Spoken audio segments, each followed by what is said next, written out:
no longer being allowed to take in new patients excuse me, after staff were found to have mistreated a resident. The Health Ministry says there were significant lapses in standards of care, adding that patients' dignity must be upheld at all times.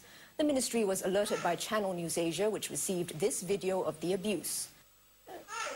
It was recorded using a hidden camera at the patient's bedside.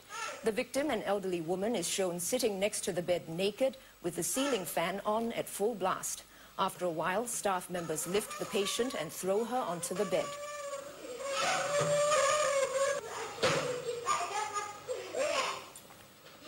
Well, one of them then slaps her after she moans in pain.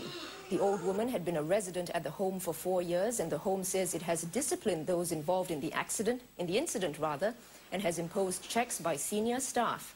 The woman's son, who did not want to be identified, gives his reaction. 当然觉得不高兴啊，因为我们放在那边给专业护士照顾嘛，那结果是这样子，当然是很失望了。毕竟那边还有其他老人嘛，对不对？我们讲出来是为了改善那边环境，发现是我们在传说出去别的老人院了。